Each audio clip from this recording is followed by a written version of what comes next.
اللهم صل وسلم على سيدنا محمد وعلى آله وصحبه أجمعين. السلام عليكم، واش راكم؟ إن شاء الله راكم ملاح. اليوم في هاد لا فيديو راح نشارك معكم هاد الوصفة اللي هي كيش بالثوم. تجي خفيفة وكروكون وبنينة. قبل ما نبداو لا فيديو دعموني بجيم وكومونتير شباب، واللي مازالوا ما اشتركوش في القناة ديروا ابوني وتفعلوا الجرس باش يلحقكم كل جديد. نبداو بلاباط. عندي 125 غرام مارغرين او زبده، مغرفه صغيره خميره كيميائيه، نصف مغرفه صغيره ملح، حبه بيض، ونسحقوا 250 غرام فرينه. هنايا واش ندير؟ نبدا نحط الخميره تاعي مع الملح نخلطوهم مع بعض، ونحط ثاني مارغرين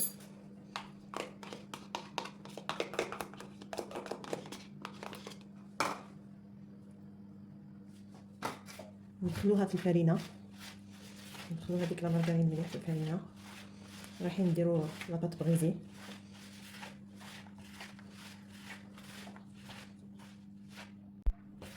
وهنا بعد ما دخلت هذيك لا مارغرين داخل هذيك الفرينه مليح ما نعجنوش، ندخلوها برك اصابعنا. راح نجمع لاباط ديالي بحبه بيض،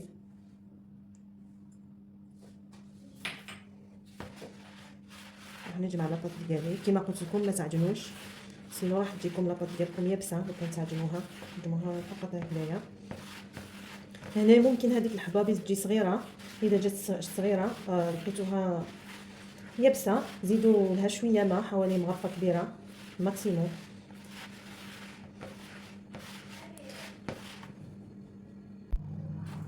شوفوا هنايا انا راح نزيد لها مغرفه صغيره،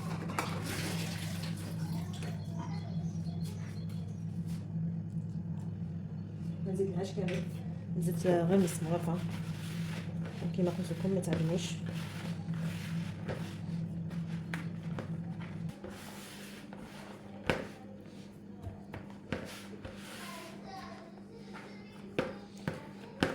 شوفي هنايا لاباط تاعي تجمعات، تجمعات.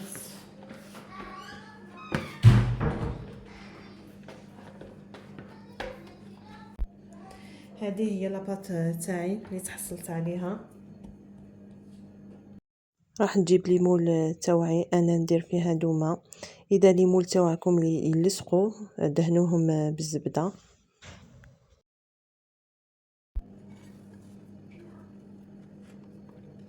نتوما اذا حبيتوا تستعملوا الميزان تقدروا تستعملوا الميزان، صديقوا على حسب الليمون اللي استعملتوهم.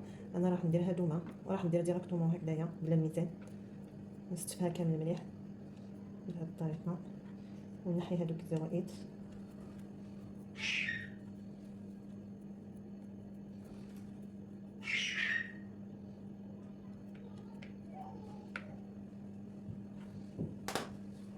وهنا بعد ما كملتهم كامل راح نقبرهم هكذا.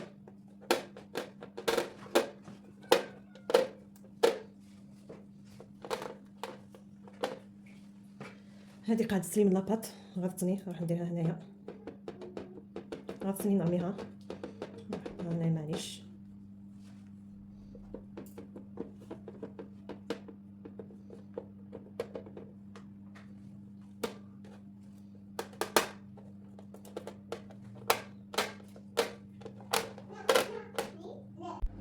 بعد ما كملتهم راح ندخلهم الفرن يطيبوا نص طياب. وعلاش نطيبهم نص طياب؟ باش يقعدوا لنا هكذا كروستيون. تقدروا ثاني طيبوهم بالحشو، بصح هذه افضل طريقه. عندي هنايا حبه بصله قطعتها هكذايا صغيره كيما راكم تشوفوا. واش ندير لها؟ راح نقليها في شويه زيت مع شويه ملح وشويه فلفل كحل حتى تكراميليزا، ومن بعد نولي لكم. انا خلاص طابوا لي نص طياب، راح نخليهم في جهه. كي يبدا البصل تاعي راح ندير له شويه فلفل كحل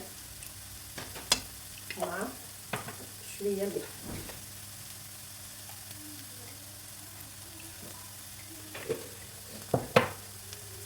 ونحرك نخليه حتى يتكراميليزا، من بعد نحيه ونوريكم.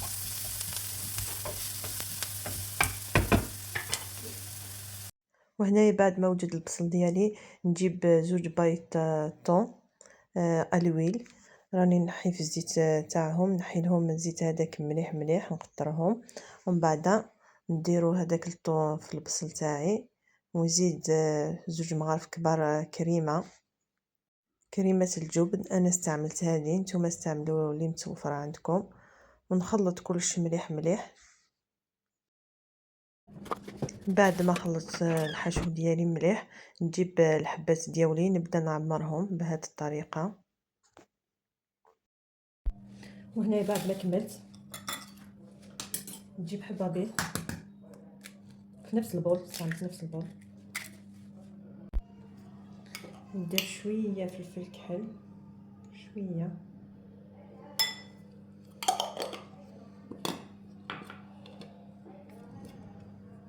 تقدروا ديروا رشه ملح، انا ما راحش ندير لخاطرش راح ندير فرomage غابي. كيما على بالكم كي ديروا الفرماج ديجا هو يجي مالح. وندير هنايا شويه حليب، شويه لا كريم ليكيد، نديرو قيس حليب قيس لا كريم ليكيد، ونخلط مليح مليح بلا فورشيط كيما راكم تشوفوا. ومن بعد ندير هكذاك حوالي مغرفه ولا مغرفه ونص لكل حبه، فقط سيو كيفاش ما يسيح لكمش هذاك ليكيد.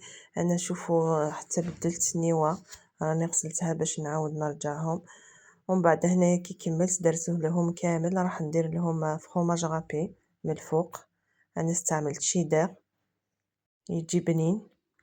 ننصحكم تستعملوا هذوك لي مول المدورين خير، ان هادو ما جاو في الارتفاع ديالهم قصار، ومن بعد يسيح لي هذاك البيض من الفوق، وكي يسيح هذاك البيض راح يلصق لكم هذيك الحبه مع هذاك المول، خصوصا اذا عندكم هذوك لي مول اللي تسنحه هذيك القاعده ديالهم بزاف ملاحه هذوك. وهنايا تزيين اختياري، اذا حبيتو ديروا زيتون ولا حبيتو تزينوا كاش حاجه زينوا، اذا حبيتو تخليهم هكذاك خليوهم هكذاك. راح ندخلهم الفرن يكملوا يطيبوا كيما على بالكم. يا اخي طيبناهم قبل نص طياب، دوكا نكملوهم غير يكمل يطيب هذاك البيض مع هذاك الفرomاج يذوب، هذا ما كان. بيان سور هذيك لاباط ثاني تكمل تطيب، ما نخليوهاش هكذا. شوفوا لي بعد ما طابوا راح نخليهم يبردوا ونشوفوهم في طبق تقديم. هادو هما لي كيش دياولي، شوفوا كيفاش جاو بعد ما طابوا.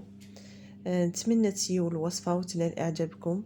اذا عجبتكم لا فيديو ما تنسونيش بجيم وكومونتير شباب، واللي مازالوا ما اشتركوش في القناه ديروا ابوني وتفعلوا الجرس باش يلحقكم كل جديد.